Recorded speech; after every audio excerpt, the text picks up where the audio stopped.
Hello friends, I am Priyanka and welcome to my YouTube channel ABC of Commerce. So friends, ये मैंने कुछ time पहले new channel create किया है।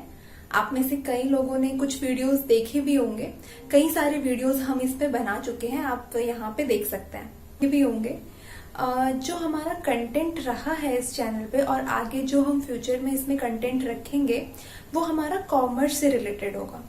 Okay, commerce से related आपके जो भी सब्जेक्ट्स होते हैं, आपके 11th 12th graduation, post graduation और जो भी आपके आगे की फर्दर स्टडीज होती हैं कॉमर्स से रिलेटेड, हम उन सभी पे जो है वीडियो बनाएंगे।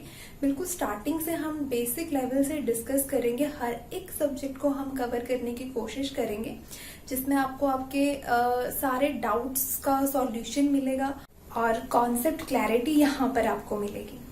तो आप अगर कॉमर्स स्टूडेंट हैं या इससे रिलेटेड नॉलेज लेना चाहते हैं, सो फ्रेंड्स चैनल को सब्सक्राइब कीजिए, लाइक कीजिए एंड शेयर कीजिए और साथ में बेल आइकन को भी प्रेस कीजिए ताकि आपको लेटेस्ट वीडियो का नोटिफिकेशन मिलता रहे। सो अब हम आज की वीडियो का टॉपिक स्टार्ट करते हैं। तो आज की हमारी वीडियो का टॉपिक है एक्टिविटी और टर्नओवर रेशो। इससे पहले भी हम रेशोज के काफी सारे टाइप्स डिस्कस कर चुके हैं। सॉल्वेंसी रेशो हमने डिस्कस किया था, लिक्विडिटी रेशो डिस्कस किया था, कंप्लीट प्रैक्टिकल एग्जांपल्स के साथ हमने डिस्कस किया था। अगर आपने वो वीडियोस अभी तक नहीं देखे तो आप उनको भी जाके देख सकते हैं। ओके, तो अब हम आज की वीडियो स्टार्ट करते हैं। तो एक्टिविटी और टर्नओवर रेशो क्या होती है? एक्टिविटी और टर्नओवर रेशो जो हम निकालते हैं दोनों सेम ही रेशो है। आप उसको एक्टिविटी रेशो भी बोल सकते हैं और टर्नओवर रेशो भी बोल सकते हैं। तो ये जो रेशोज हम निकालते हैं इसका मेन पर्पस होता है कि कंपनी अपनी एफिशिएंसी मेजर कर पाए कि वो अपने रिसोर्सेज को कितना एफिशिएंटली कंपनी में यूज कर रही है। लाइक वो इन्वेंट्री कितने अच्छे से मैनेज करके रख रही है, फिक्स्ड एसेट्स कैसे यूज कर रही है, वर्किंग कैपिटल, ट्रेड रिसीवेबल और जो भी सारी चीजें हैं कंपनी के पास, जितने भी रिसोर्सेज हैं वो उनको किस तरीके से मैनेज कर रही है। तो ये चीजें हमें पता चलती हैं एक्टिविटी या फिर टर्नओवर रेशो से। तो जनरली ये रेशो आपकी 4 टाइप्स की होती है, जिसमें सबसे फर्स्ट होती है inventory turnover ratio, then trade receivable turnover ratio, trade payable turnover ratio and working capital turnover ratio. हर रेशो के आगे आपको टर्नओवर लिखा हुआ मिलेगा, तो आप आइडेंटिफाई कर सकते हैं कि ये आपकी एक्टिविटी और टर्नओवर रेशो है। ओके, अब ये रेशो में हम जो भी रेशो कैलकुलेट करेंगे उसमें नॉर्मली हम रेवेन्यू फ्रॉम ऑपरेशन का यूज करते हैं। ओके, तो हम सबसे पहले फर्स्ट रेशो डिस्कस करते हैं जो कि है हमारी इन्वेंट्री टर्नओवर रेशो। तो इन्वेंट्री टर्नओवर रेशो से हमें पता चलता है कि कंपनी अपनी इन्वेंट्री कितनी एफिशिएंटली यूज कर रही है या नहीं कर रही। इस रेशो से हमें पता चलता है कि कंपनी कितने टाइम्स में अपनी इन्वेंट्री को कैश में कन्वर्ट कर सकती है। अब इन्वेंट्री में जैसा आपको पता है, हमने पहले भी डिस्कस किया है कि जो भी आपके रॉ मटेरियल है, वर्क इन प्रोग्रेस और जो भी फिनिश्ड गुड है वो सब आपका इन्वेंट्री में आता है। तो आप उसको कितनी जल्दी कैश में कन्वर्ट कर सकते हैं। कैश में कन्वर्ट आपका कैसे होगा? जब आप उसको फिनिश्ड प्रोडक्ट बना के उसको मार्केट में सेल करेंगे, तो कितना जल्दी आप ये कर सकते हैं, ये चीज आपको पता चलती है इन्वेंट्री टर्नओवर रेशो से। तो इसका फॉर्मूला होता है cost of revenue from operation by में एवरेज इन्वेंट्री। अब इसके लिए आपको समझना है कि ये दोनों चीजें क्या होती हैं, और ये रेशो हमारी आती है टाइम्स में। जो भी हमारी ये वाली रेशोज आएंगी वो सारी की सारी टाइम्स में आएंगी। पिछली हमने जो भी रेशोज पढ़ी थी वो सब भी नॉर्मली जो है वो आपकी सिंपल रेशो में, जैसे 2:1, 2.5:1 इस तरीके से। बस उसमें एक प्रोप्राइटरी रेशो थी जो आप परसेंटेज में निकालते थे, और एक लास्ट जो हमने पढ़ी थी उसको भी हम टाइम्स में निकालते थे, जो कि थी इंटरेस्ट कवरेज रेशो, उसको भी हम टाइम्स में निकालते थे। ठीक है, बट ये जो एक्टिविटी रेशो में आपके जितने भी 4 टाइप्स हैं उन सभी रेशोज को हम जो है टाइम्स में निकालते हैं। ओके, तो अब हम सबसे पहले देखते हैं कि cost of revenue from operation आप कैसे कैलकुलेट करेंगे। इसके लिए आपको पता होना चाहिए कि ये होता क्या है। अब किसी भी प्रोडक्ट को जब हम बनाएंगे, मैन्युफैक्चर करेंगे, तो उसको बनाने के लिए कुछ कॉस्ट आएगी। तो वही कॉस्ट होती है हमारी cost of revenue from operation. मतलब सामान को उसके रॉ मटेरियल खरीदने से लेके उसको मार्केट में सेल करने के हमारे जो भी खर्चे होंगे वो सारा हमारा cost of revenue from operation में जाएगा। ओके तो अब अगर आपको वर्ड का मीनिंग पता है तो आप फॉर्मूले को समझ सकते हैं। तो जब आप रेवेन्यू फ्रॉम जब आप अपने प्रोडक्ट की मैन्युफैक्चरिंग करेंगे तो उसके लिए आप क्या क्या यूज़ करेंगे। आपके पास पहले जो ओपनिंग में आपके स्टॉक में इन्वेंट्री पड़ी होगी आप उसको यूज़ करेंगे। तो फॉर्मूले में सबसे पहले आएगा opening inventory plus purchases.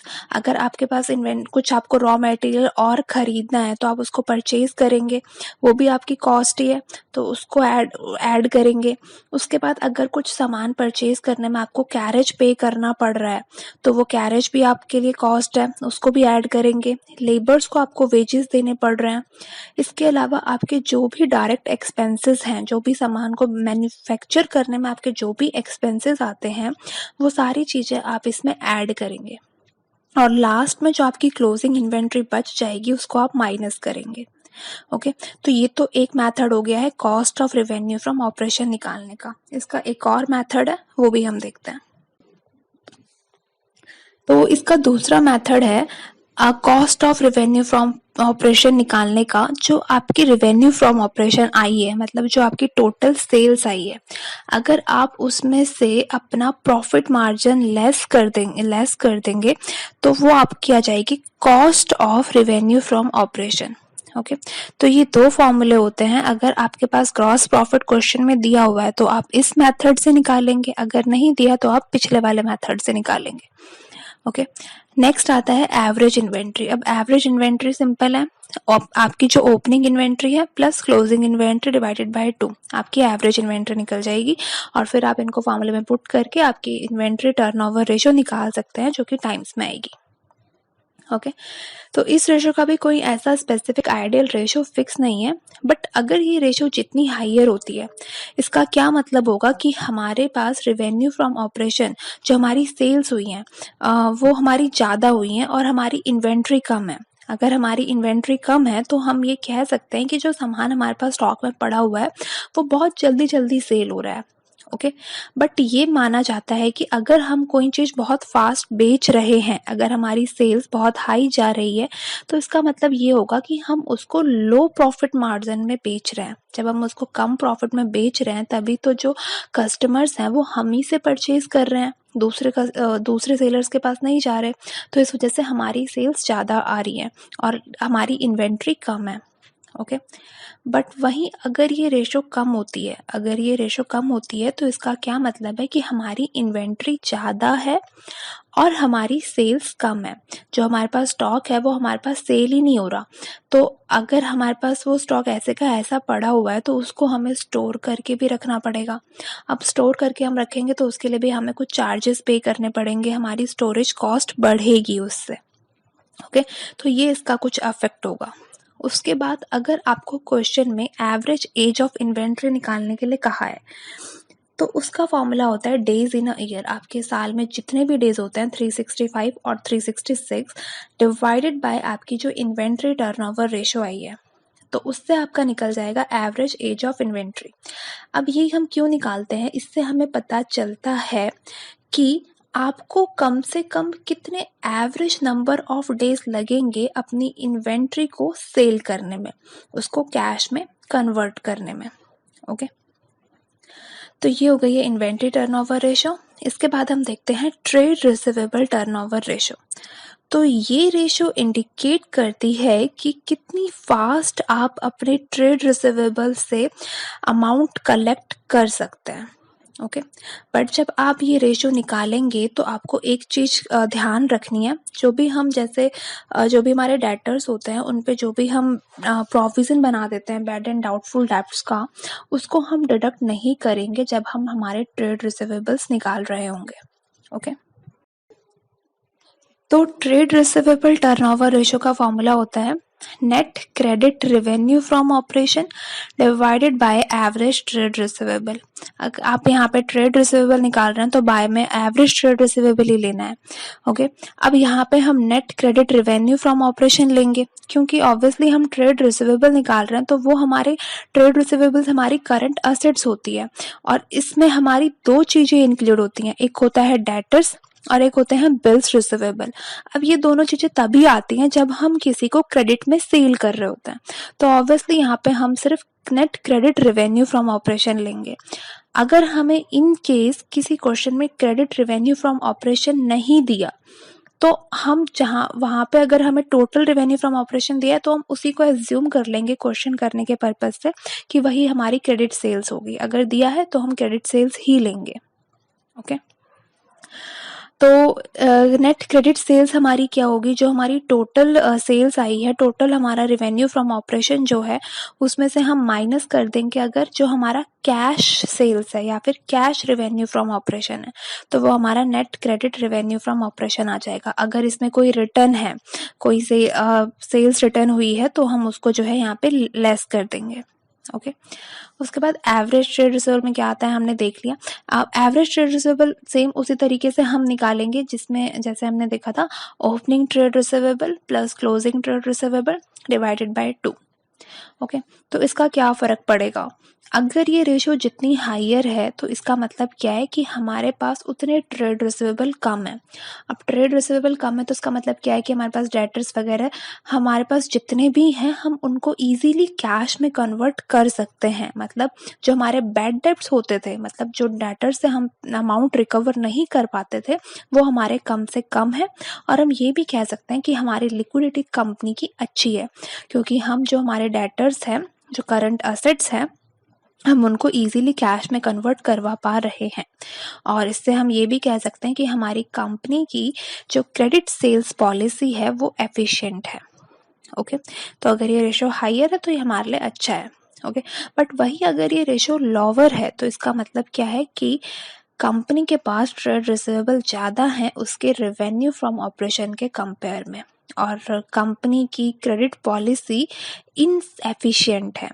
Okay, क्योंकि वो उनसे जो है कैश रिकवर नहीं कर पा रही है। तो ऐसे ही अगर आपको यहाँ पर एवरेज कलेक्शन पीरियड निकालना होगा तो इसका भी same formula, days in a year divided by trade receivable turnover ratio. Okay, तो यहाँ से आपको क्या पता चलेगा कि आपको कम से कम कितने एवरेज नंबर ऑफ डेज चाहिए होंगे जिनमें आप अपने ट्रेड रिसीवेबल्स मतलब डेटर्स या फिर बिल्स रिसीवेबल से अमाउंट कलेक्ट कर सके। इसके बाद नेक्स्ट आती है ट्रेड पेबल टर्नओवर रेशो। तो ये रेशो जस्ट जो हमने अभी पढ़ी ट्रेड रिसीवेबल टर्नओवर रेशो का उल्टा है। तो इस रेशो से हमें पता चलता है कि कंपनी कितनी एफिशिएंटली अपने जो सप्लायर्स हैं या फिर जो भी क्रेडिटर्स हैं उनको कितनी एफिशिएंटली पेमेंट कर पाती है। तो इस रेशो का फॉर्मूला होता है net credit purchases divided by average trade payable, और ये भी रेशो हमारी टाइम्स में आएगी। जैसे हम वहाँ पे net credit revenue from operation ले रहे थे, अब यहाँ पे हमें उसका उल्टा लेना है। वहाँ पे सेल्स ले रहे थे, यहाँ पे परचेज लेंगे। वहाँ पे हम एवरेज ट्रेड रिसीवेबल ले रहे थे, अब यहाँ पे हम डिवाइड करेंगे एवरेज ट्रेड पेबल्स से। ओके, तो इसका अफेक्ट देखते हैं। अफेक्ट क्या पड़ेगा, जितनी हायर ये रेशो होगी उसका मतलब क्या है कि उतने कम हमारे पास ट्रेड पेबल्स होंगे।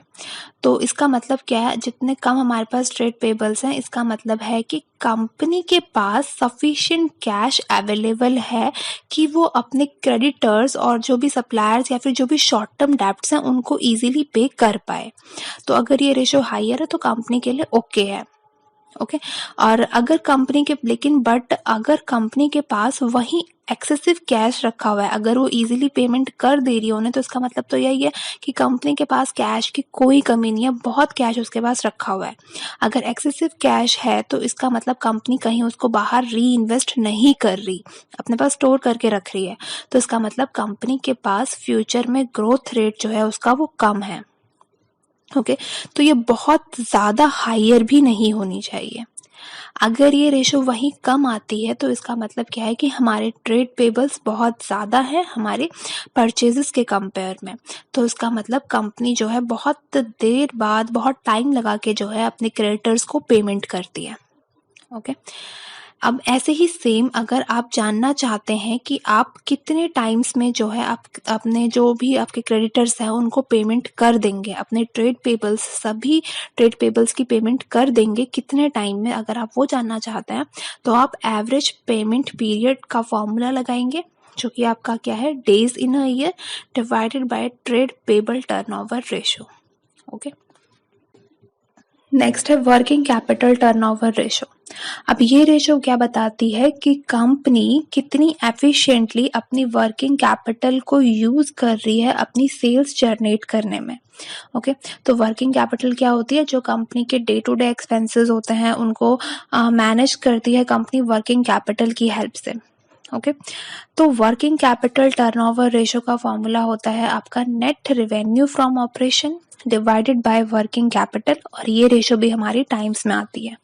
ओके, तो वर्किंग कैपिटल का फॉर्मूला हमने डिस्कस कर लिया, क्या होता है, current assets minus current liabilities, और ये पता है कि करंट एसेट्स क्या होती है, करंट लायबिलिटीज क्या होती है। और नेट रेवेन्यू फ्रॉम ऑपरेशन आप सभी को पता है क्या होती है, हमारी जो नेट सेल्स होती हैं, इसमें जो भी हमारा अगर सेल्स रिटर्न का केस आता है तो उसको लेस करने के बाद जो भी हमारी सेल्स आएगी वो होगी हमारी नेट रेवेन्यू फ्रॉम ऑपरेशन।